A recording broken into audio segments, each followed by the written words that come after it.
Okay, let's get started. All right, well, good evening and welcome everyone to the American Cetacean Society San Francisco Bay Chapter's May 2025 speaker event. And I'm Susan Hopp, board member responsible for our speaker program. And with me is fellow board member Firuze Gocha. So, for anyone new to the American Cetacean Society, we are a chapter within a national organization that is the oldest nonprofit dedicated to the protection of whales, dolphins, porpoises, and their habitat. And we do this through education, community engagement, and awarding grants towards cetacean research. We appreciate your donations in support of our mission. They fund our research grants and expenses for these talks. And as a note, you will actually hear from one of our recent grantees and his research results on blue whales in our June next month speaker event. So it's easy to donate on our website. And again, we appreciate it and thank you so much. So we're recording tonight's presentation, and please put your questions in the Q&A. That's actually better than the chat, and we will field them after the presentation. So tonight's talk is called Gray Whale Tales: Insights into a Recent Unusual Mortality Event. And I must note that it has broken a new record for number of registrations. So there's obviously a lot of interest in understanding the state of gray whales, given numerous strandings in recent weeks and coming out of the declared unusual mortality event by NOAA. So we're really thrilled to have a scientist truly on the front lines to lead us in our talk tonight. So, native Californian Barbie Halaska is a marine biologist with 15 years of experience working with marine mammals, primarily at the Marine Mammal Center.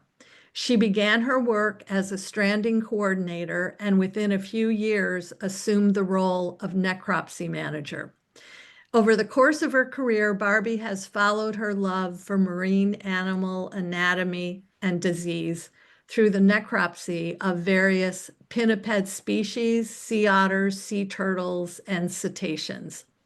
All told, she estimates she has performed 1,600 necropsies, 100 of which have been on large cetaceans. And in fact, large whales have been Barbie's greatest passion. This led her to the Dan Crocker Marine Biology Lab at Sonoma State, where she earned her master's degree in 2023, with her thesis focused on gray whale nutritional condition. And recently, she was part of NOAA's Gray Whale Unusual Mortality Event Committee. So, Barbie, we thank you so much for being here and sharing your work and love of the marine world with us. So, I hand it over to you. Awesome. Thank you so much, Susan. I really appreciate it. Hello, everybody out there. I'm again Barbie Halaska. I'm going to talk to you tonight about gray whales. As my husband always says, Barbie just loves whales. So here we go. I just wanted to share a quick little tidbit. You know, Susan went through my bio, which was amazing, but I am super passionate about the dead cetacean species, primarily large whales. There's just so much we can learn from them that you can't always do with the living. So there's just so much more we can learn and gain from these animals. So it's really I just absolutely adore them. They're just really incredible species, and to be next to them on land to just see their true size and beauty has just been something else. I also have a lovely family with my husband Gino, as well as our little guy Emilio, or who we call Momo. So we're all a little sick right now. So if you hear me a little bit coughing a little bit, we'll see how I do tonight. But so far, so good. Okay, so we're going to dive into gray whales. I love this species. They're super beautiful. So I kind of want to take you through a little bit of their life history. So these animals take a very long trip. So they do a 10,000 to 12,000 mile round trip migration So they like to start up in the Arctic seas of Alaska and Russia, so kind of in this like blue area here. And then they travel all the way down this dotted line down to the lagoons of Mexico, where they bear their young. They mate in these grounds as well. So, a very, very long trip for them. So, they need to have quite a bit of calories. They do have short feeding trips sometimes on their northern tail of their trip. So, as they're going back up, they'll stop at little areas. There are a couple with like cohorts or feeding groups that don't. You'll hear of the Pacific feeding groups, the gray whales, that basically only feed off of parts of the coast of California and sometimes don't even migrate all the way down to these coastal waters. They actually forage within these waters. And then you also have the incredible work with the sounders up in the Washington area, up in the Washington Sound, where they have a small subset, a pocket of whales that sometimes either come back early, sometimes don't even migrate all the way down, but they have some really cool research with those animals up there. So I highly recommend you take a look at their work, but really, really cool animals. So what happens? So these animals in the summer, essentially from May to September, are going to be foraging in the Arctic feeding grounds. So they're going to be doing this in the Bering, the Chukchi, and the Beaufort Sea. So kind of all of this kind of dotted area, and all along kind of the Gulf of Alaska, all spread throughout here in these areas. That's when they're basically eating to gain the majority of their calories and their fat. So all during that time. So it's kind of like you having to maybe walk across the United States, but you can only have one meal at the beginning and maybe some snacks as you're making your way back across. So they're having to eat and pack on calories and calories. So much fat is stored in their blubber, so that outer layer of fat around their body. And you want to, there's some different foraging strategies that are happening. So you might be familiar with gulp or lunging. And so a lot of that is what the humpbacks or blue whales or fin whales do, right? You'll see those where they'll either do the bubble netting or they're coming up, and you can kind of see those huge, beautiful throat grooves coming up. They take in a ton of water, then they use their incredibly strong tongue to push out the water through their baleen. The baleen then catches all those lovely krill, all the critters in there. They swallow it back, and maybe they'll take another mouthful later on. Skim feeding is very kind of different. Literally, just as it sounds, it's like they're skimming the top of the water. I believe I remember watching a talk about it was right whales, I believe, that actually have these vibrissae, or these tiny little hairs that can actually detect when there's their particular prey is swimming in front of them, letting them know how much they should open their mouth. So if there are 100,000 krill right in front of them, they might open their mouth a lot wider to get a bigger bite. Or if there's not as much and they don't need to expend the energy to open their mouth and drag it through the water, they'll do a little bit differently. So those are two different foraging techniques. The third one is what gray whales use, and it's suction technique. And these guys are primarily foraging on benthic invertebrates. So they're essentially going down in shallow coastal waters and feeding off the mud plumes. Like within our bay, we've had a lot of woody debris, different things, but they're kind of going on their side. Right whales are, or excuse me, gray whales are kind of funky and fun. And a lot of times they actually turn on their right side. They'll go down and then they suck up the mud into their mouth, mud, water, and hopefully the critters that they're trying to eat. Then they again also use their tongue, just as in the gulp feeding. They'll use their tongue to push out any of the water and then swallow everything else back. So when I was helping out with necropsies over the last 5 years, some of the animals that were stranding in the bay, we were not only finding some of these benthic organisms, and they're working on IDing those animals or those benthic critters, but we're also finding a lot of woody debris. So it's just kind of thinking of what makes up the benthic or the substrate or the bottom of the ocean floor within the Bay Area. And these are just some of the different animals that they consume. So it's these tiny little critters, and this is just where it blows my mind, right? Like, how many of these do they need to eat to pack on the calories to do a 10,000-mile migration? It just, to me, it's just wild. Like, it's the amount of eating. I must get tired of eating, it just, there's so much going into it. So a lot of really small organisms, but when you consume at large masses, can can create quite a good foraging trip and then pack on the calories for these animals. The next part I'm going to show you is a video of a gray whale. It's a drone footage from the Captain Dave's Dana Point Dolphin and Whale Watching Safari, but it's just a really cool view, and the water's semi-clear, which is usually isn't with gray whales. So I'm going to show you that video right now.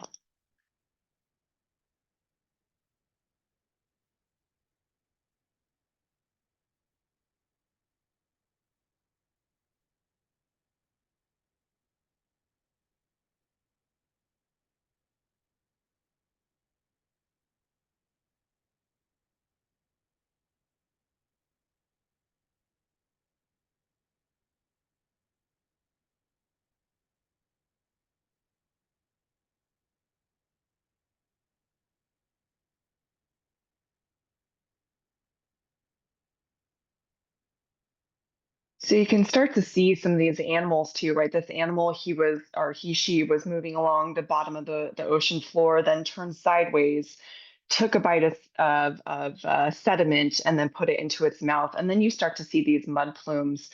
So the scientists at the Marine Mammal Center, the cetacean research team, they're looking for some of these mud plumes and these plumes that are coming out after these animals, signifying that they're most likely foraging down in that area. So just a really cool foraging technique. But gray whales are they're getting cool. They're a really cool animal, and I'll go into that in a little bit. So, what are some of the challenges, though, of whale research? One is accessibility. They are very, very difficult, right? They are large, they are moving at a big pace. They don't like to come towards us. They really usually avoid us, and they are usually out in the open ocean, which is hard to track them. Gray whales can be very difficult because they don't vocalize as much as other species where you hear about humpbacks and different things. So accessibility can be very difficult. In the Bay Area, though, we've started to see a lot more. So accessibility is becoming more prominent for us. We also, direct observation is kind of one of the best ways to kind of see what's going on. And now with drone footage, it is drastically increased, but NOAA and other counterparts were trying to kind of find that fine balance between disturbance of the whales if they're being disturbed or if they're not, and where is that nice fine balance. So there really is no easy way to visualize the foraging methods or the prey consumed for these benthic feeders, right? So we saw them kind of take a plume of mud and then take it into their mouth and let it go. So really, it's seeing, like as for example, for a blue whale, if there's a ton of krill in that area right in front of them, that they're consuming that krill mass. Where these benthic feeders, you almost have to go and dig, especially right in that area. Maybe you'll see the little areas that they've created these divots in. And the sounders up in Washington actually show that. It's really cool. They have some cool Google image photos where there were areas that basically didn't have any disturbance in the sea floor, but then later on, after so many years, you're seeing these pits where these animals are going down to forage and feed, and so they're creating these cool pits within the terrain of the ocean floor up there. So the easiest way, and the only way to really know what these are, is fecal or stomach analysis. But again, the animals have had to have died from that. We can't go in there. We can't say, hey, can you stop there for a moment? Can we collect your fecal sample? Can we collect your stomach contents? Just barf a little bit up. It doesn't all work like that. So really, the stomach contents are great. However, it only gives insight into that one point in time. A lot of times the animal's stomach, just like ours, might be, will be filtering through their system within about 24 hours or so, maybe a little bit longer. But really, that food is only representative of within probably the last 24 to 48 hours. So it really just gives a really quick snapshot of what's happening with these guys. The other way to look at whales, which was very helpful within the UME, is photogrammetry data. So it's where people are taking either aerial photos, either from a helicopter, a drone, or a flight going over the top of it. Is they're trying to get these lovely photogrammetry. So it's very non-invasive with little disturbance to the animal. You're just taking a couple pictures, which is amazing. They have all these incredible algorithms that I can't even begin to go into. Um, but you're only able to really look at the animal externally. You can say, okay, this animal is looking a little bit thin. We can compare it to other years. Maybe you can compare the same individual who has similar markings, either, on her flank back here. Maybe she's got some distinct fluke markings, but gray whales really don't fluke all that much. So we like to ID back here. So really only able to look at the external of the animal. So the normal physiology is still really unknown unless we're taking a biopsy or something along those lines, which is just can be very invasive. Have to go through a lot of procedures and finding folks that know what they're doing to follow that research. And then it is really difficult to compare free ranging live whales and dead whales. We found that we figured that out within the UME very, very quickly, because when an animal dies, you already have basically bloating starting to happen. The way the animal lands once it's on the beach is totally different than what it looks like in the water floating around. So there's just a lot of differences that are happening.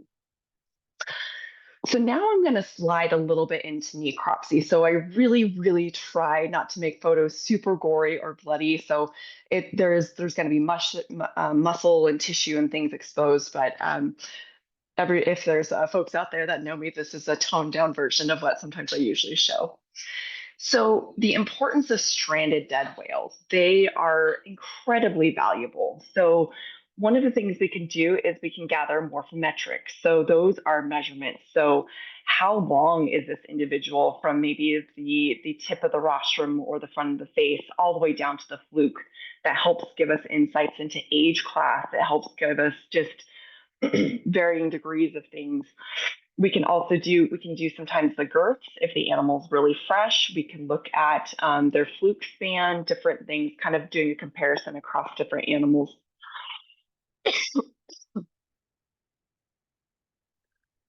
We can also then determine the age class and the sex of these animals.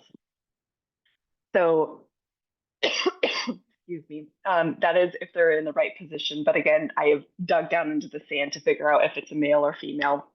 And age class a lot of times will be representative of the length of the animal and even the barnacle patterns that are happening, how many barnacles, excuse me, the size of the barnacles. The cold's catching up to me, I apologize. So what else can these stranded dead whales do? We can actually determine a cause of death. So this was an animal back in 2019, excuse me,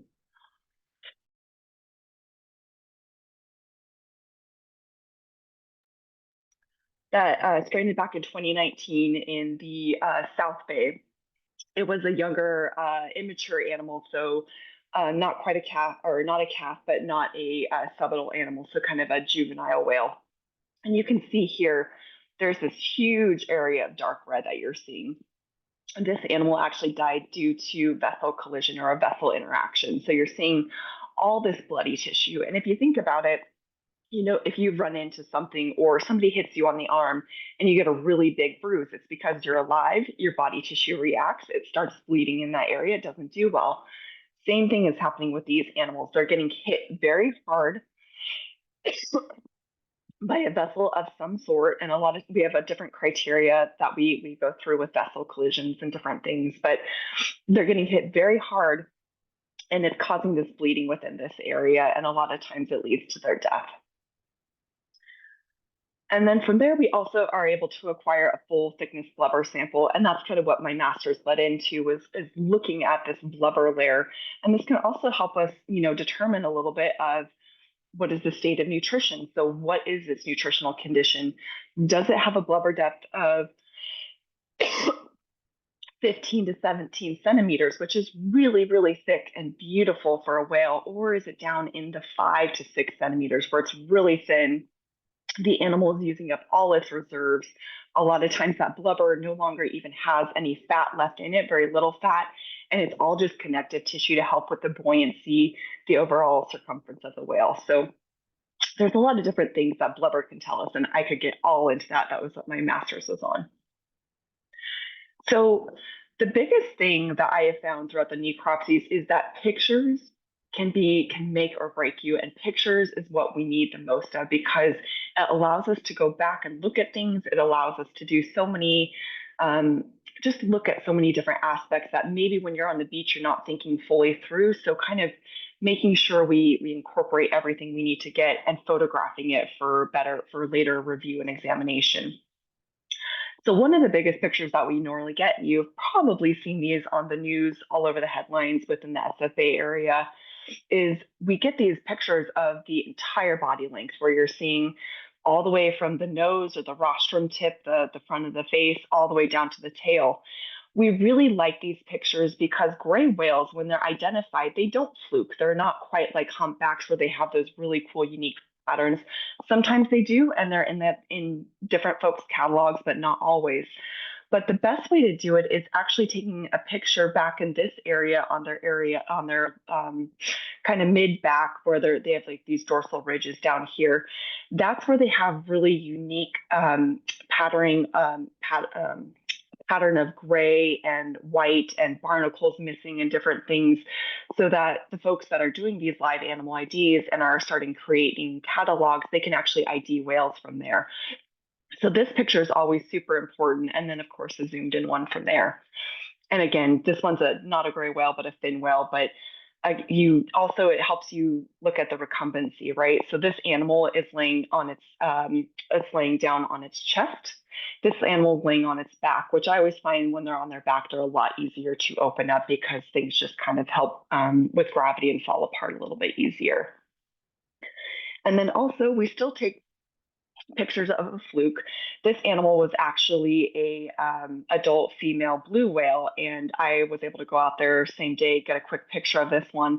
But she was actually identified because of this little circle in her fluke here. So she was identified as a 19-year-old blue whale that frequented the Santa Barbara channels, and she unfortunately landed up in our area at Agate Beach and died due to vessel collision. So everything goes back into it, right? From photo ID to just looking through the pictures again to kind of really mull through and try and come up with your diagnosis for this animal.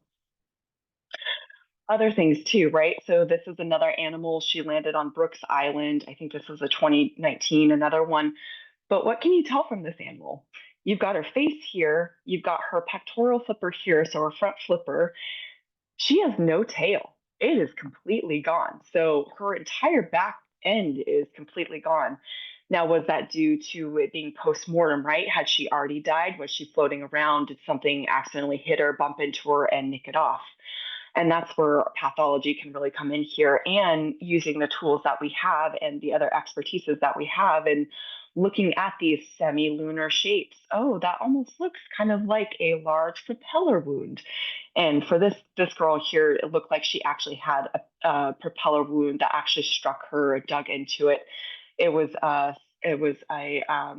suspect animal, because unfortunately the histology, because of how decomposed she was, wasn't as fruit filled. But to take this off, it has to be a very large vessel, so a very, very big vessel indeed.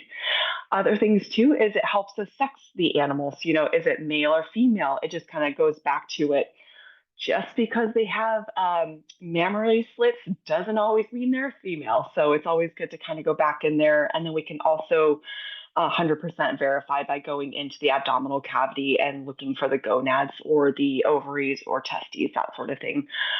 For the most part, I don't think I have never not seen a gray whale male.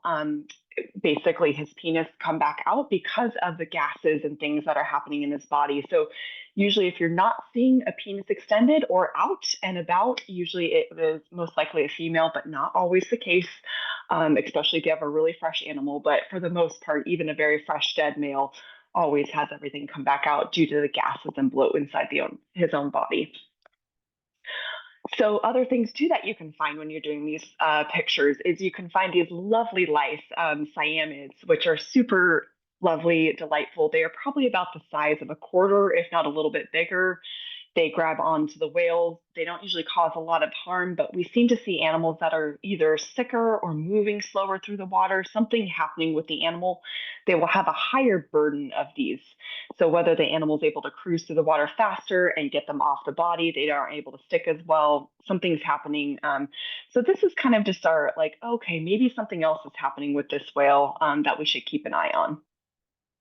Other things too, and I apologize for some of the blurry pictures, but we're looking for entanglement. So this animal here, so this is actually a dorsal fin of a humpback whale, where we can actually see some lacerations, some cut marks. You can see these nice, beautiful parallel cuts.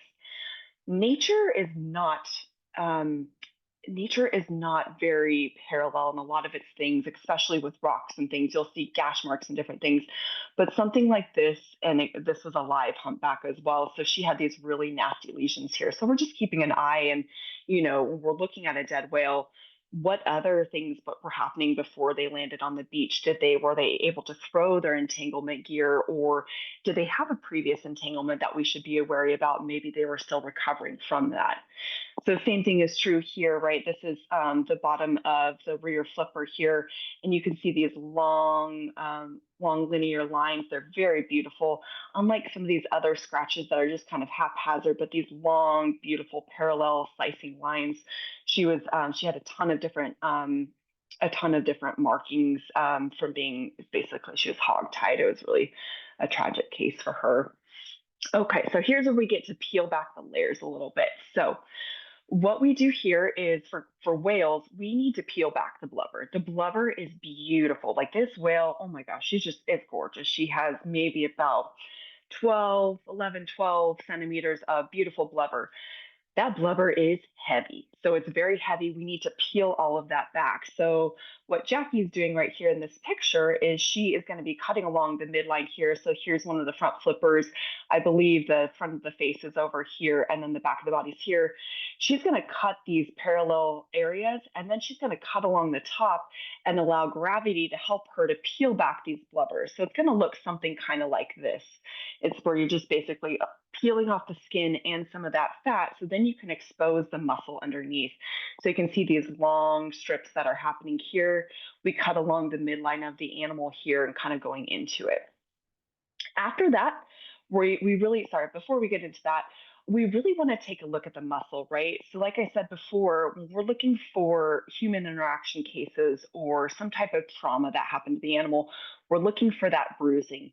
Animals cannot bruise after death. The blood has stopped pumping. So even if you bump, as they're rolling in, they're hitting the waves, they're hitting the ground, that's not going to cause a lot of this big bruising that you might see in particular areas. You can have blood going to particular areas, basically just gravity, right, where the blood is no longer where it should be because the vessels are starting to open up because of decomposition. You're starting to have a little bit more blood pooling in different areas. But you'll start to notice different things, and I have a couple different pictures is how the blood is doing it. If you're having an area up here where it's really dark colored, not looking great, maybe the tissue looks almost like it's starting to decompose a little bit, but back here it's pristine, there's nothing happening. It means we should take a better look up here to see if there's more going on to the story. Are there broken ribs? Do we think it maybe got hit by a vessel of some sort and then just bled into the tissues without causing any bone fractures? So after that, we then start to take off the muscle. And again, this muscle is huge. It's heavy. We need to get into the animal, into this organism, into the cavity of the animal. So you can start to see different bits and pieces coming through. And I will say for whales, you never know where you're going to find particular organs because, especially those that are in the thoracic or the chest cavity, because all of the gastric contents and the gastric bacteria that are in there now are no longer being kept in check. They are now hot, it's warm, it is the perfect environment. They're not being held accountable, staying within their kind of normal limits, and now they're expanding. So there's lots of gases. So a lot of times you'll see all of these intestines actually pushing through. They'll go into the chest cavity, they'll come out the mouth. Sometimes you'll even see it where, like if you're seeing a whale that's floating in, you'll see stuff blown out the mouth where the stomach actually comes out of the mouth because of all that pressure. The body is really good at holding everything together, so it needs to follow the path of least resistance. And then after that, we keep pulling, right? We start to disarticulate the ribs. So, right, these are big, beautiful ribs. I think this is another blue whale. Big ribs. You can cut it off at the sternum with particular instruments, and that's some of the soft cartilaginous joint parts that they have. And then starting to pull out the organs, right? We're pulling out muscle. We're pulling out all of the GI contents, which are, it takes up a huge amount, trying to find the heart, trying to find the lungs, liver, kidneys, the adrenal gland. So trying to find all those different ones here and there. So it's really about peeling everything back. And then you can find things like this. So this is a heart. It is beautiful. It is the heart. I'm not sure what species this is, but the heart is huge, right? Even just the gray whale hearts, I can barely lift it. It's probably close to about 100 pounds or so. But what you're looking at here is the left ventricle. So this is the part of the heart that is going to pump blood to the rest of the body. So it's a very important portion. So we really like to look at this valve here, or these muscles here. So this is the papillary muscle with the valve extending here and the papillary muscle here. So our hearts are about the size of our fist, but this great whale, I don't even know if I could do it. I'm sure there's better comparisons than I can try to make offhand, but they're very large, and it's just really beautiful and unique to kind of see these and see how the heart's working, to see if there's any lesions or problems that we're seeing in the heart. However, whales pose a lot of difficulties, especially dead ones. They are uncooperative, as they shouldn't be. They're dead. They could care less where they decide to float to, as unfortunately the Bay Area is finding out now, right? There are a lot of dead whales coming in. Sometimes they float into coves and they never land. They basically just sit slightly offshore, allowing us to look at them, observe them, but not do anything about it. You can't get a boat in this area. You definitely cannot get into the water and try and take samples or anything because the way the tidal action is happening in these. So where the whales are, where they come up to is very difficult. It's also really hard.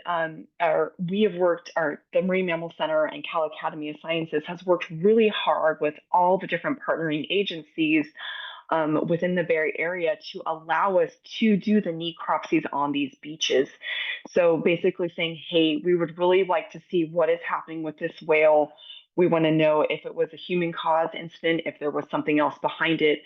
Can we open up the body and leave parts behind to be taken care of naturally, like to allow animals to forage naturally or help with the decomposing tissue? So that's one big difficulty. And I know it's a huge difficulty down here in Southern California because it smells. They're very stinky. They'll stink for a while. If we're able to open it up, it decomposes a lot faster because we're helping break apart everything so it goes back down into the ocean and then can sink down.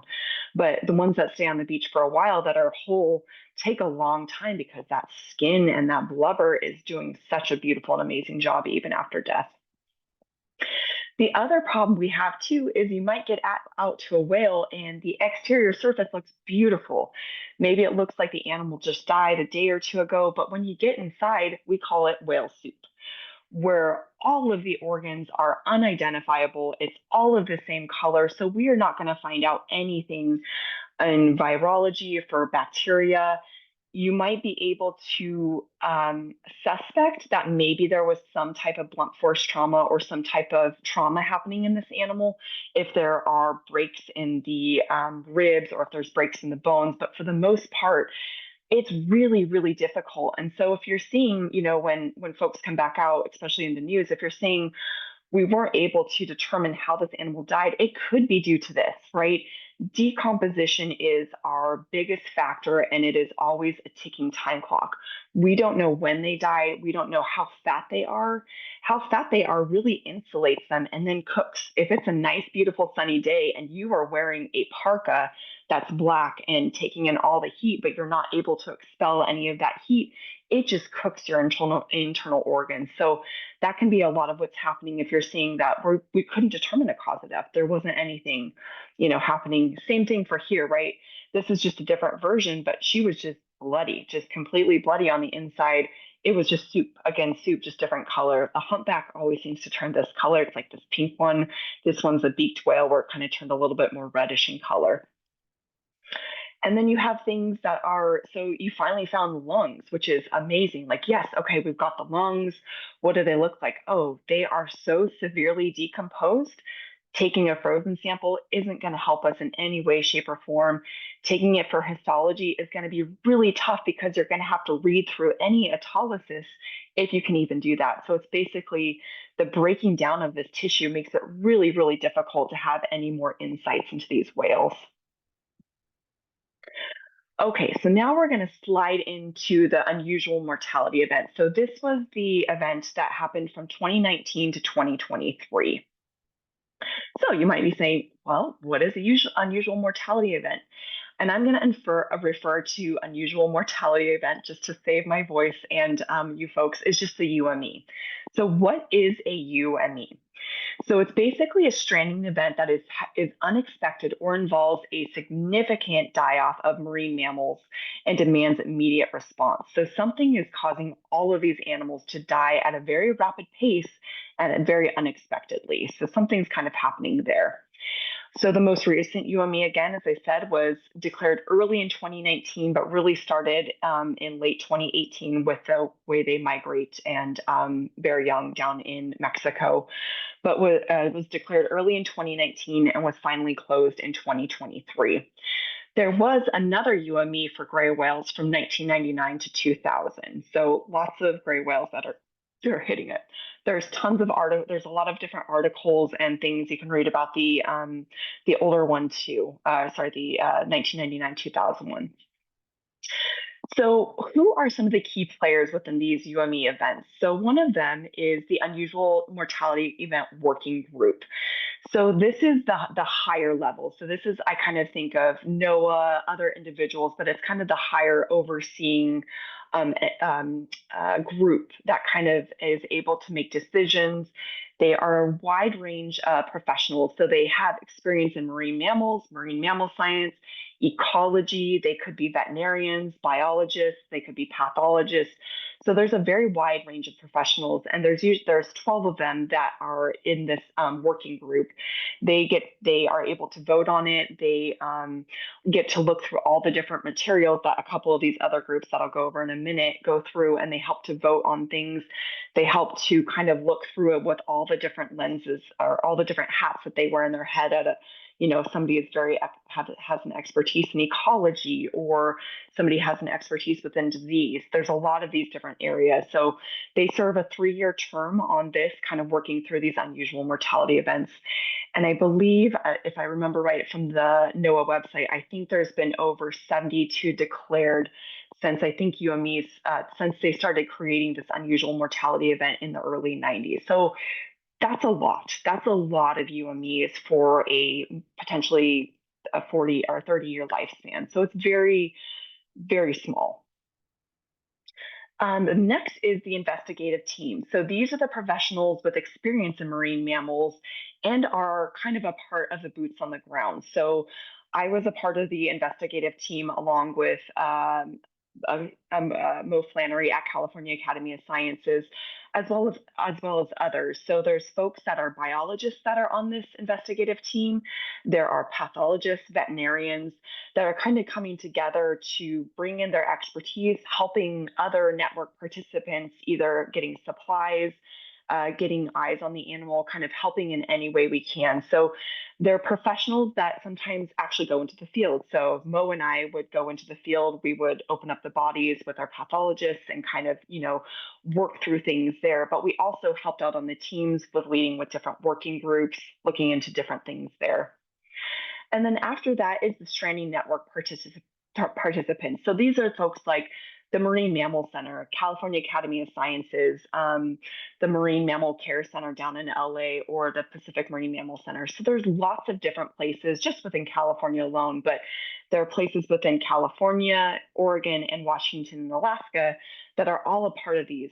They weren't necessarily a part of the investigative team, but they are able to possess a permit that allows them to break the Marine Mammal Protection Act, either for rehabilitation, and a lot of times this is within pinnipeds or seals or sea lion species, or for dead animal investigation or recovery, which can be sea lions, sea turtles, cetaceans, sea otters, right? Or sorry, not sea otters. Sea otters are a whole other ball of wax. We won't worry about those. So those are kind of the three different teams that I think of who are helping out with these UME events.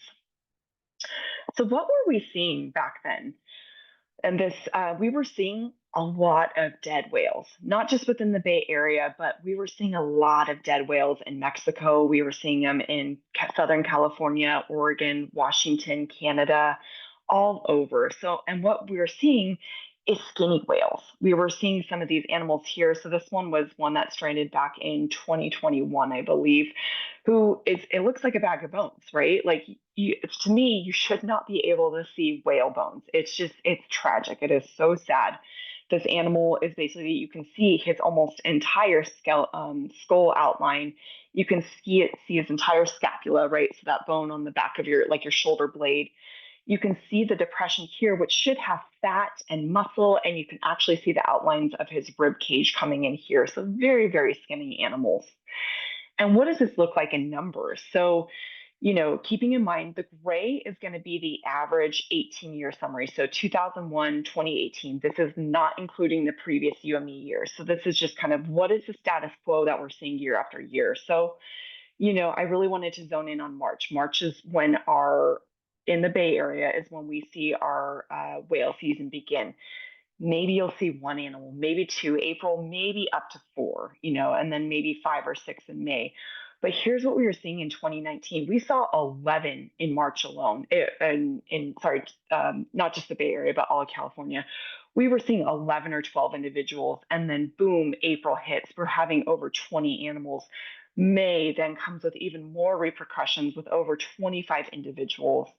And it slowed down a little bit back in 2020, but keep in mind 2020, right? What were we all doing? Oh, we were all stuck at home because COVID was happening. People weren't out on the beaches. People were not out on the water. I think it was the quietest I've ever seen the Bay Area. And those of you that live there, it was so incredibly quiet. So there could have been a lot more whales. We just didn't see them. There could have been a lot more whales everywhere, and we just didn't see them. 2020, again, we see this kind of uptick and keep in mind as their migration is going along, we're seeing a little bit more, but not nearly the numbers that we were seeing here in 2019. And then I don't have the 2022 or 2023, but it started to decline just a little bit more. So kind of what the numbers are, I just wanted to kind of give you a snapshot. I do better with numbers. So again, the years that they're encompassing is the late December 2018 through November 2023. There were over 690 whale strandings. So that includes Alaska, Canada, Mexico, and the United States. That is a lot of dead whales. It's incredible. Like to me, it's unfathomable. And what is even more wild to me is that these are the animals that float to shore and are stranding. They're not even the ones that could be dying out here in the greater Pacific area that aren't even being recorded and getting and sinking down to the depths and not knowing what their story is. So these are just a lot of dead whales that were coming through during these 4 to 5 years. Again, the U.S. had over 347, Mexico and Canada, and this UME was really incredible because we were all able to collaborate together. We were able to collaborate with our Washington colleagues our Alaska colleagues to see what they were there. Canada also brought in their expertise. Mexico was giving us a terrifying snapshot of what might be coming our way, right? Because the whales migrate early in December or January and they start to mate and give birth, but they also start to see deaths much faster and earlier than the rest of us. Then, as the migration happens in February, March, April, as they go up the coastline back up into May when they're starting to forage again, that's when the rest of the US and Alaska, Canada and Alaska are starting to see those strandings. So Mexico was helping kind of give us a red flag warning, like we are seeing a lot of dead whales. This is a little worrisome. Like everybody should be ready, and we're also seeing a lot of skinny whales popping up. So what was behind the UME? Right, emaciation was the primary finding. So this was the primary finding for folks that were doing necropsies on the beach. And again, the whales that we necropsies, there's a really great paper by Rafferty et al. 2024, and it goes into the different causes of death and how the number one finding, I think it was up until 2022, was emaciation. These animals were really, really skinny, not thriving, not having the nutritional condition they needed to make this migration. But we're also seeing that on the live animal front. There's a lot of animal counts that were happening in Mexico, and just saying we are seeing a lot of really, really skinny individuals. And you might see skinnier individuals with a yearling, so an animal that's maybe a year old, maybe a juvenile. They're still trying to figure life out a little bit. But to see seasoned older adults coming back time and time again that are kind of getting really that are really emaciated as well as subadults, it's just kind of a big red flag for us. We also, within the UME group, we looked at biotoxins. So you might have heard of the domoic acid blooms that are happening, or the saxitoxin. We're looking at those through fecal and urine content to see what was happening in there, to see if we could find anything. Those really did not pan out with any type of positive results or any type of correlation for the biotoxins. We also did viral discovery. Viruses are very tricky. They like to be in fresh tissue, right? And as I said before, that was one of our big challenges, is decomposition really is difficult for us to work with. So we're having to keep in mind, if we're sampling from an animal and it's really, really fresh, so maybe we think it's only a couple days dead, we might take extra samples. So that viral discovery was only able to be performed on a handful of individuals because there was just not tissues. There was just not fresh enough tissues. And again, when we're looking at viral discovery, you're wanting to target a lot of the different body systems. So I'm thinking of the central nervous system. So did we get spinal cord or brain? God help us, we want brain, but brain is tough. Or were you able to get something in the thoracic or chest cavity? Were you able to get a piece of lung or a lymph node within the thoracic cavity? Were you able to get liver pieces, kidney pieces, or a lymph node within the abdominal cavity? All of these really can help to lead to viral discovery. And what I mean by viral discovery is there something new and emerging, that we haven't seen before that's targeting these whales for some reason or another. And so far, those haven't yielded any fruitful results. So I'm not sure all the details behind what they do in the lab, but so far nothing has panned out. And then we'll look. I'll talk a little bit about this. Is the prey quality and quantity, right? They investigated that a little bit. And then another floating hypothesis was were they hitting capacity? Can gray whales only sustain 25,000 individuals?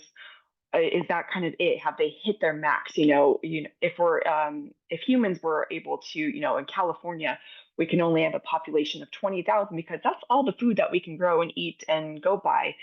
Is that the same thing for these guys? Is there only so much foraging grounds and so much food and so much area that they are actually hitting their max capacity and they're not able to grow any further? The other causes of death that were also seen within the UME were going to be vessel interactions. So, like I spoke about a little bit earlier, being struck by some type of vessel, and I want to put a big asterisk by vessel interaction. Unless they show up or are physically seen being hit by a boat or show up on the bow of a boat or anything like that, we don't know what type of boat is hitting them. We don't know what type of vessel. Is it a really small 10-foot boat that is just zooming along the water and just happens to hit something, a personal recreation vehicle? Is it a big tanker cargo ship as it's coming in? Does it hit something and causes the damage? Is it, ferry traffic? Is it, there's so many different vessels that are on the water that we're really unsure what's causing it. And velocity really does make a big difference. Entanglement, we also saw those. Entrapment. So entrapment is when an animal essentially becomes entangled, but it gets stuck to that one area. So they could be entrapped underwater, they could be tethered or entrapped, still able to breathe at the surface. So there's different ways. When I was younger in my career, I helped out with a gray whale that actually she was foraging, and then she got a line of I can't remember what type of line. It might have been a crab pot or something. Probably not crab pot, but some type of fishing gear where it was anchored to the sea floor, and she couldn't get out, so she's just swimming circles around and around. The team was able to successfully disentangle her, which was great. And then last but not least is killer whale predation. We do see killer whales come up, and they do love, for some reason, they love to eat calves and the calf tongues. Sometimes we've seen them up in the Alaska region, and there's a really cool killer whale memo that's going to be coming out to kind of talk about how we decided if they were killed by a killer whale or if they were maybe not quite killed, but harassed, whatnot. So all the different areas, because killer whales, again, in the Alaska waters are very prominent, as well as up and down our coastline as well. So what was happening with the gray whale population too, right? This all feeds into it. So back in 2019, the population started at about 20,000 individuals. Again, these are estimate based. These are basically folks that are counting on shore as the migration goes south. They're counting the whales as they go, and then they use their lovely statistics to create these models. So a lot of it is an estimate, but it was estimated to be about 20,000 individuals, which is a wonderful number. That's great. Then towards the end, it keeps declining, right? So we're here. There was already a slight decline that was coming down, still went down, and then back in 2023 had its lowest point yet at 14,000 individuals. It started climbing back up in 2024, so more individuals are being cited, which is great. The thing that's a little bit worrisome too, though, is that the calves, right? The calf production is what people are really kind of concerned about right now. And 2018, we had 950 calf pairs. So this is basically mom and calf pairs that are being cited. Then 2022, it dropped off to the lowest it has ever been since we've been recording, down to 217 individuals. It started to come back up in 2023. So you're seeing basically gray whale abundance during this UME decline. We see a drastic decline as well as in calf production. So you're not having the babies that you need to have. The adults and some of these other animals are dying off as well. So it's kind of these animals are getting hit from all directions. So we're going to slide into post unusual mortality events. So kind of what are we seeing here 2024, 2025? So 2024, we saw about 61 individuals. Everybody got to take a little bit of a breath of relief.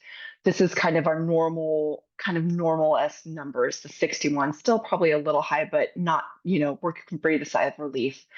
2025, though, is starting to shape up to be a pretty intense dead gray whale year. So, sorry, and this 8 has now changed. I believe it's up to 14 whales. I'm not sure what's confirmed and what's not. I know there's been a lot of 14 just within the Bay Area. So this number is probably about 33. Mexico had a staggering 89 individuals that died, and 59 of those animals were adults. So just a lot of dead whales starting to pop up again. And then down in Mexico too, they also do their live whale. They also do live whale surveys, counts, all of that, and they only saw 11 calf cow pairs, which is terrifying. It's very scary. Either they're not seeing as many animals give birth down in there. Maybe they're giving birth a little sooner, a little later. Something's happening maybe on the shift there, but they did not see the numbers that they usually see, which is usually the highest recorded numbers because of the calving and just the lagoons of Mexico. They also are starting to see some individuals that are getting skinny. I think it was around 25% or so. Some are a little skinnier and starting to head back up, not emaciated, but looking a little thin. So something that's happening is not super great. Oh, right. And so with this population, there was an increase in the estimate, right? So in 2023, 2024, it basically increased 32%. Hoorah, go gray whales, you go you. In 2024, but the calf production was really, really low. So we had a really, really low back in 2022. We had this again in 2024. So this is really, really worrisome. And we'll have to see after this year goes by how the 2024, 2025 calf estimates went by.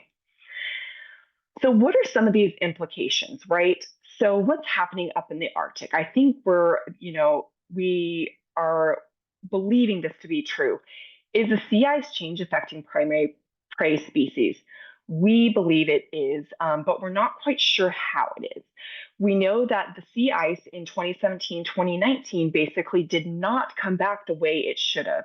It should have been much larger, much more encompassing, where it was a lot smaller in these areas. You can see these are 2013 and 2013, but you can see how much sea ice is here in February. And then in October, there's a very scant amount, right? So very little. It's just kind of as everything's kind of regressing a little bit more, it's just really kind of worrisome. But what happens here is that the benthic organisms, they also need to eat, and they really like the algae that grows on the sea ice. And so basically, the algae drifts down, they consume their food, they get the chloroform, they get basically the carbon coming back down there. So is that prey species is it not able to replenish the way it used to? And this is one of the primary species. Are other animals competing for the same food source? Potentially, but we're not quite sure. The other thing that is thought to happen is that maybe gray whales are very site specific in the way they forage. So if you've heard of elephant seals, they come back to the same beach to mate. They give birth on the same beach. Same thing. Maybe gray whales have a lot of site fidelity with the way they forage and eat their food, and are now having to essentially look in other places that they didn't have to look before, are struggling to find the food source that they need. Has the quality changed? If they're having to switch to different areas, is it no longer the fat quantity they need, the calorie content that they need? Because they're consuming a lot of different organisms. I believe I read a paper that there were over 122 benthic organisms that they were eating.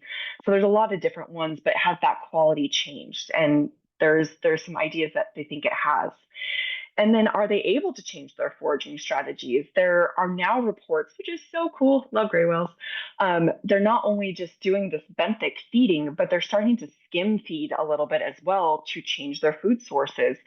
So they were seeing this where there are shifts in the wind, where there were larger krill areas up in Alaska, and they were seeing a higher prevalence of gray whales, and they were starting to do some skim feeding. So really cool adaptations that they're doing, but really nerve-wracking because the Arctic is being so highly affected, and it's starting to affect this beautiful population of whales, these beautiful gray whales. So this is my last slide. I just wanted to say thank you to the West Coast Stranding Network members for all of their amazing work and countless hours. If you know anybody that's in the Bay Area that's working with these whales, whether taking the phone calls, handling the public, saying hi, dealing with the boat captains, doing the work on the beach, just give them a hug and just tell them it's going to be okay.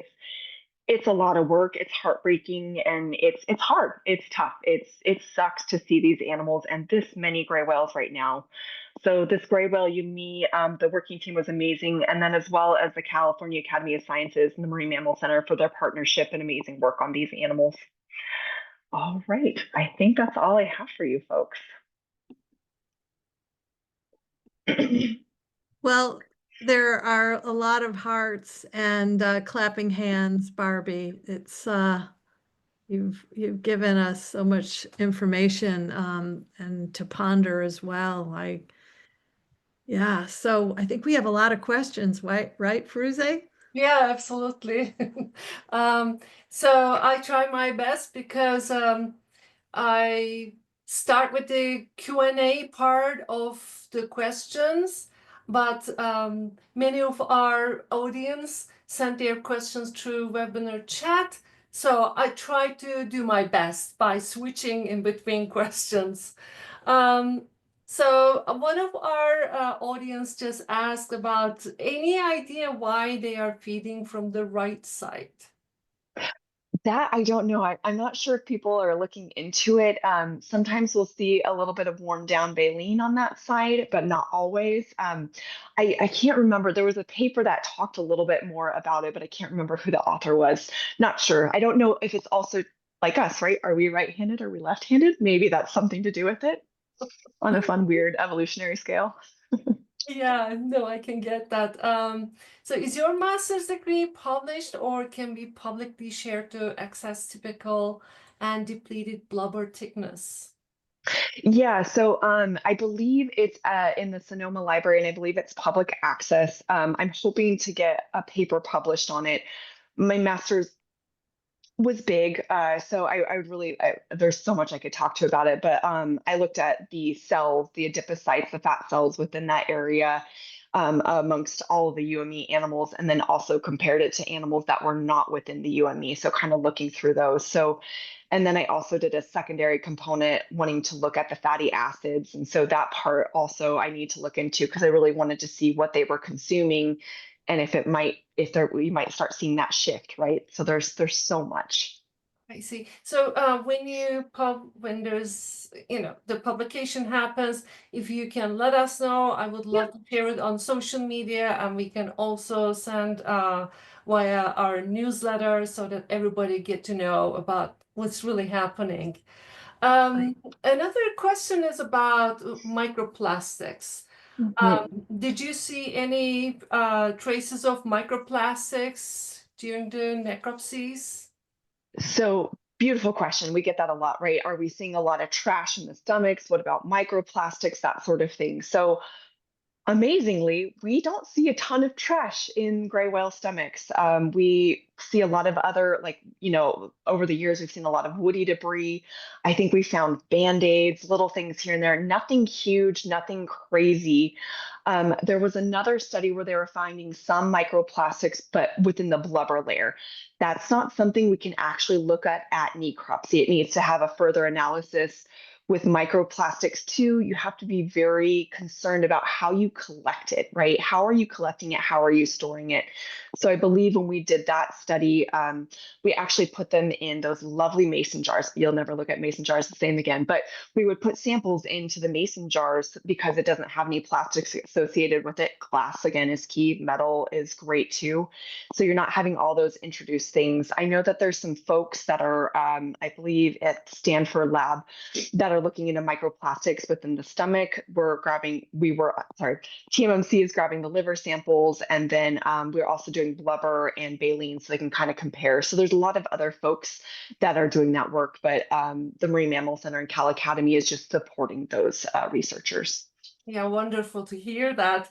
And it's Mhm. surprising. I really wonder whether there is any institutions taking any samples from the bottom of the ocean where they are feeding, and to see whether the feeding area somehow filtered out of the plastics, or I really don't know, because microplastics is almost everywhere, but I think it would be also useful to have another approach by looking at the feeding areas, how microplastic is distributed.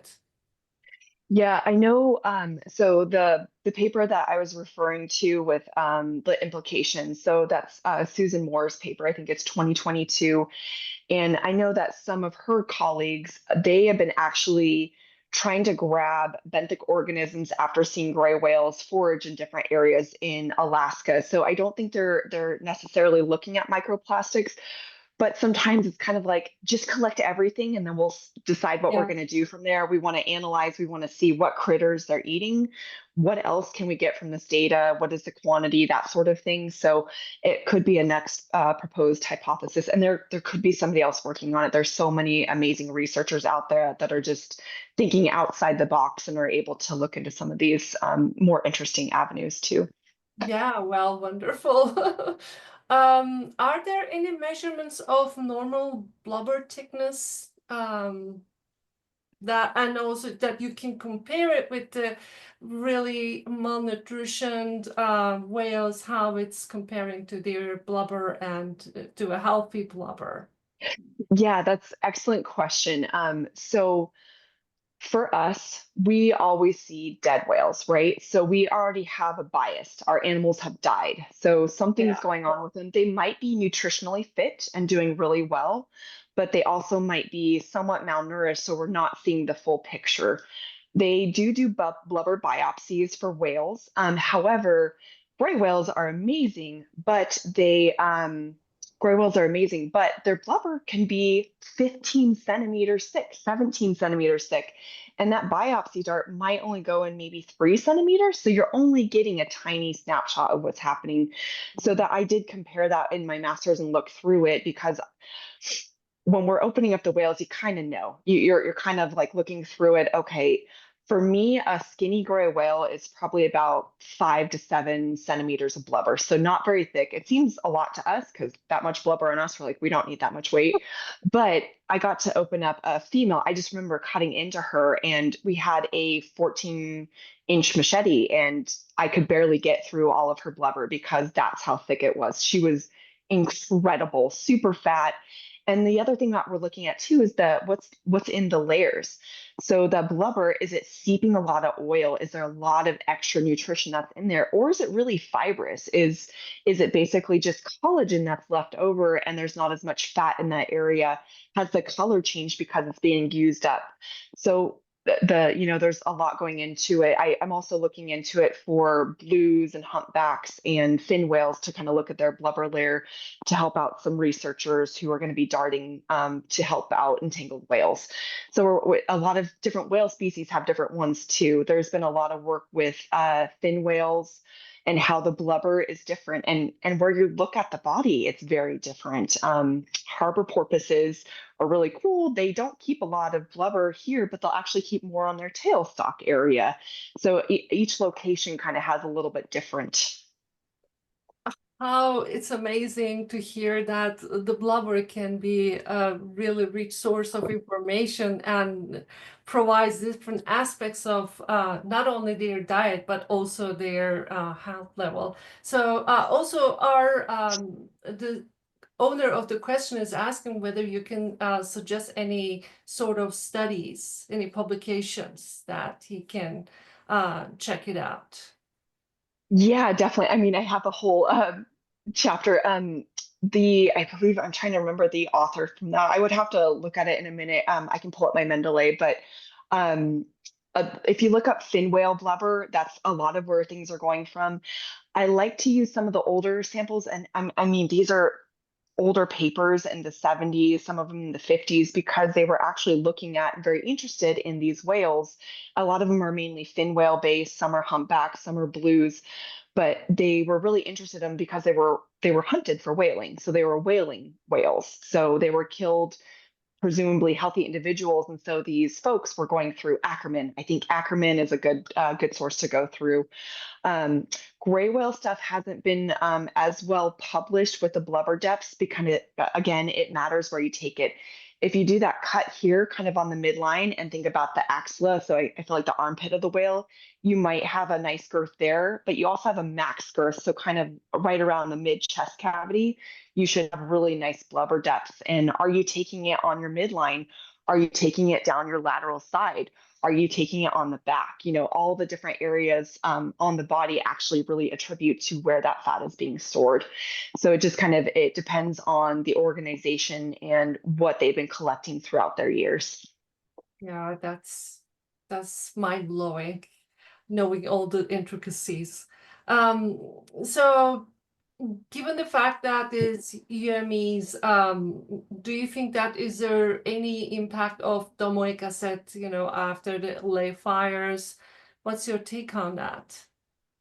Yeah, so I know I've worked with a couple other folks, other institutions down in the LA area, and they're concerned about DA. I don't know if they've seen anything within gray whale species, but they're seeing it.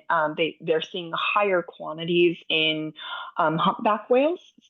However, keep DA levels in mind with a whale. It's it's hard to kind of fully predict with a whale because we know how domoic acid, especially the Marine Mammal Center has done a lot of work in this. We know how domoic acid affects California sea lions because we saw it when it first started hitting our shorelines. We were able to look at the brain, we're able to look at all of that. So we know that if they're showing these levels, this is really bad. This is causing brain injury. This is causing other things. But what does that mean to a 40,000-pound whale? If you're getting the same numbers, is it the same? Is it quantifiable? How do we know? And until we're able to look at the brain, maybe pieces of the heart that are also affected by DA, I don't think we can fully answer that question. Maybe they are having issues. Maybe they are having seizures at the surface. We just don't know. But until we're able to look at the brain tissue a little bit more and see how it's affecting those species, because we know how it affects sea lions, we know how it affects harbor porpoises and where to look for the lesions in the body. But what does that mean on a whale that is huge and eating tons of this food a day? And is it able to fully bioaccumulate the way it does in other individuals? Yeah. Another question is, have you done any necropsies on southern resident killer whales in the Sailor Sea? Gosh, no, I have not. I had the un unfortunate but beautiful opportunity to do just one of the, I think it was just a transient calf this last year that stranded alive in September. So I was able to help the team out with that animal. So that was incredible, but haven't helped out with any of the southern resident whales. Those ones I can't imagine because the individuals are so well known. It's hard enough seeing some of these animals on shore, but for individuals that are really well known and tracked, it's hard. It's tough. Yeah, yeah, I can see that. There is another question about how about the gray whale deaths in the past 2 years, 2024, 2025? Are these mortalities being considered as part of this event, or are they separate? I think she's referring to the Demoic Asset event. Uh, Okay. um, Maybe the UME event. Yeah, maybe because the questions are coming and sometimes just coinciding with each other, so it's hard to discern what's the reference. But I can Yeah, so for the UME event, those that are stranding in 2024 and 2025 are not considered part of the UME. The UME closed in late 2023, so it's not considered a part. But the investigative team is still meeting, working, getting together, and looking through animals, and kind of just like I said, this year is starting to be a bigger year. So keeping our eye on things to seeing if we need to do we need to reopen it? Is it something that we need to look into? Maybe take a deeper dive into the Arctic waters, put what we can there. yeah, and actually there is another question with regards to Alaska. So are the whales leaving Alaska emaciated, or does it happen later? Will they still migrate if undernourished? Yeah, so I don't believe they've been seen skinny leaving, so they are somewhat fit. However, it will affect the adult females, so they might not get pregnant, they might not be able to sustain a term kind of thing, and so that's how we think it's playing out, right? So we think that these animals maybe are slightly malnourished. They're not able to sustain a pregnancy, thus the calf cow Yeah. population counts are going down quite a bit. We usually don't see the skinniness until they start to come back up. Though, and if we do see skinniness on the way down, it's a big red flag for us. It's not great. But again, they will have these short foraging stops. And that's what we're starting to really see within the Bay Area. The cetacean research team at TMMC is really doing an incredible job, but they are seeing a ton of individuals this year, right? So you're seeing, I think it's almost probably triple the numbers that we've normally seen foraging in the Bay Area. So lots of gray whales. However, you have still the same amount of vessel traffic. You still have all those interactions, but now the animals are trying to feed maybe a little bit thinner on the thinner side. Maybe something else is happening behind the scenes. So there's just a lot more interaction on that part. Yeah. So my question is, how could you have this collaboration in between different stakeholders? Marine conservancy or whale conservancy organizations is on the one side, the shipping operators is on the other side, NOAA is on the other side. So is there any, I think this is an event that really reflects that we really need to have a tight-knitted collaboration and really inform each other in different ways and get use of every information that we got. How do you see that? Do you see that it's happening or it's challenging? Yeah, so again, the Marine Mammal Center with the cetacean research team, they are already starting those talks, those collaborations. I can't remember, and I apologize, Kathy George. I can't remember the team that's been created, but it's basically where you're getting all of these different parties in the same conversation. So you're talking to the fishermen, you're talking to the companies that are using the shipping channels, you're talking to a lot of these different agencies to see if you can come to a collective. You need to keep in mind, people don't want to hit whales. They don't want to kill whales. That is not what's happening, and it's just an unfortunate byproduct of of us using and sharing the same waterways. And so it's coming to that understanding is that we really want to see what's going on the ground, and you can't fully wipe out one industry to save another. There has to strike some sort of balance. So I know a little bit of what's happening on the East Coast with some of the gear that they have, right? They're actually working on certain gear where whales can't actually get entangled in. And I believe they're working on that on this coastline.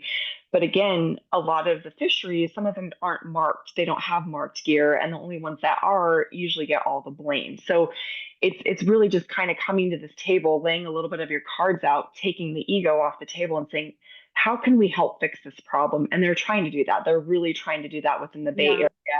And I think within Greater California and probably along the West Coast, there's a lot of people that are really wanting to strive to protect whales from, like, as you guys know, with the humpback whales, when they're starting to feed, or maybe, sorry, as you might not know, but as humpback whales are starting to feed and forage, they might shift the Dungeness crab openings so that the whales can feed and forage without becoming entangled.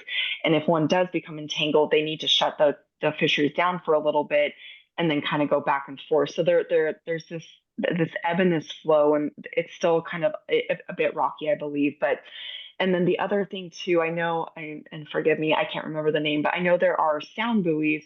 They're wanting to see how many animals are going by. What are they hearing? Are they hearing a lot of blue whales, a lot of fin whales? And I believe there's different buoys that are set up throughout some of the channels coming into the bay. So there's a lot of different things that are being collected to kind of give us better insight what's happening in the waterways. Yeah, that gives us hope, a lot of hope. How are the necropsies founded? Sorry, Okay. So how are the necropsies founded? Oh, so like kind of how are they started, you think? Um, Funded. Who pays? Oh, funded, Yeah. funded. So yeah. sorry. Funded. Yes. So the necropsy is essentially it is all through nonprofit work. Basically the Marine Mammal Center will send out their volunteers, their staff members. The California Academy of Sciences send out their staff and their volunteers, and it's a partnering. There's a partnering that's happening there because you can do it. You can cut open a whale with 3 individuals, but man, it's really nice to have 8 to 10 to 12 people helping you out on a team, especially when you're really tired. So all the funding is Cal Academy has their own funding sources. TMMC is a lot of times donor based. So any donations that are happening can go to help support some of this. Grants sometimes too. Like I know that there was a grant that actually helped us with the towing because towing isn't always free for us. So if we want to tow an animal somewhere, there's a cost associated with that as well because people also have an industry and a livelihood. Yeah, that's true. How about does the definition of hear me need to change because perhaps this baseline doesn't accurately show what's going on with gray whales. What do you think about this? Yeah, I think the you and me, the verbiage is fine. I think it's just deciding the numbers, right? Deciding what is a normal die off of dead whales. What's the normal number and what is starting to kind of pique our interest. I know that we have another investigative call here in another month, but that might be the topic of conversation. So kind of seeing what's happening, right? Like what's, do we need to reopen the UME? Like are there a large number of animals that are starting to die off again and strand? The other part too is, keeping in mind within the Bay Area, there have been a lot of animals that have been confirmed, or sorry, have been either suspect or possible vessel collision. So are there just now higher prevalence of animals and are now coming into waters with more vessels and that sort of thing, so causing more of this interaction to occur. So again, it's more, and this is why we have the committee. We have the investigative team that can say, hey, this is what we're seeing. This is kind of what our thinking is.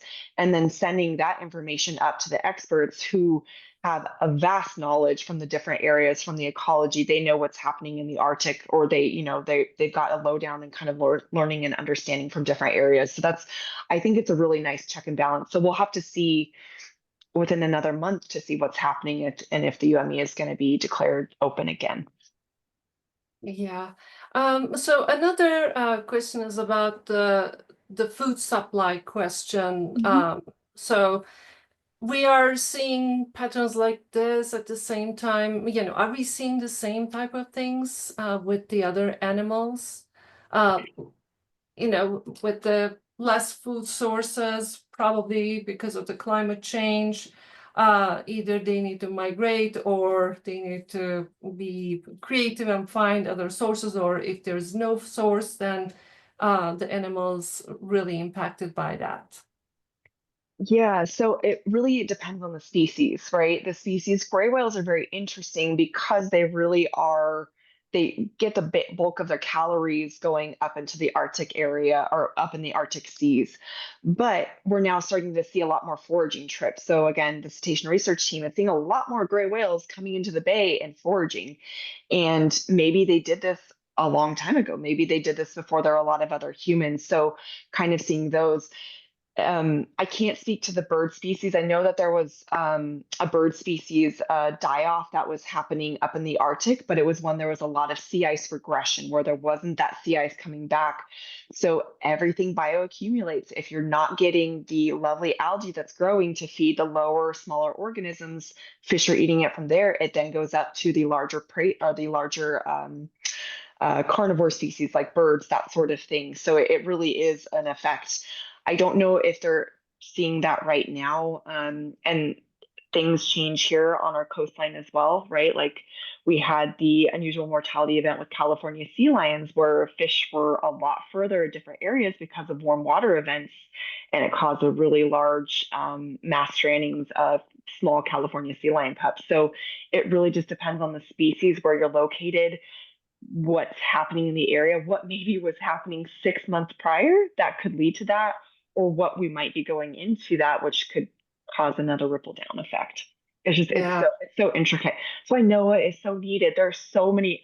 Just go on the NOAA website. Just type in gray whale UME, and you can just go down this beautiful rabbit hole of knowledge, papers that are accessible to publicly. It's incredible. Like there's just so much knowledge that's being held together. Yeah, I think I covered almost all questions. If there's anything that I'm missing, let me just check out one more time. Um, some gray whales appear, I think this is going to be the last question. Some gray whales appear to have stopped migrating to Mexico. Is this a reasonable adaptation to change in food availability? Yeah, it might. So, like the Pacific feeding group, a lot of times they won't always migrate down. And I think I can't remember the number of animals, maybe about 500 individuals don't always migrate down to Mexico.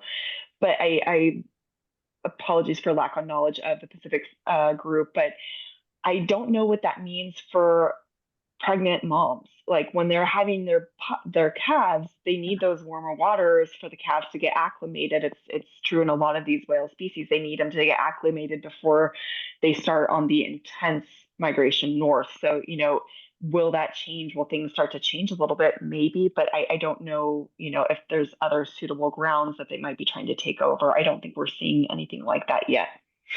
I see. Thank you so much, Barbie. This is such enlightening and really informative talk. We really appreciate. So take Yeah. it away, Susan.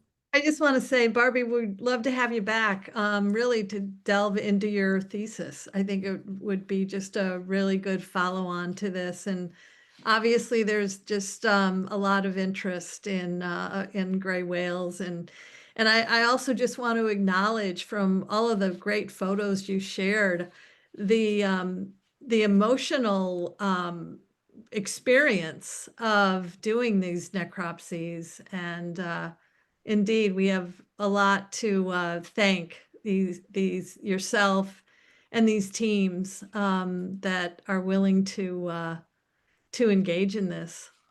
So It's always a team effort, and it's nice to kind of give the animals closure too, in a way, if we can. So I feel like it's good. It's nice. yeah, so I'm sure that helps you with that kind of mission and all that we can learn. So yeah, well, based on, it was well over 200 people that registered, and, the attendance was one of the highest we've had as well. And, there's just a lot of the hearts coming up in reaction. So we truly appreciate sharing all of this with us, Barbie. Yeah, no problem at all. I hope you all love gray whales just as much as I do now. To our gray whales. Well, thanks everyone, and we'll see you in June. So Good much. night. Good night.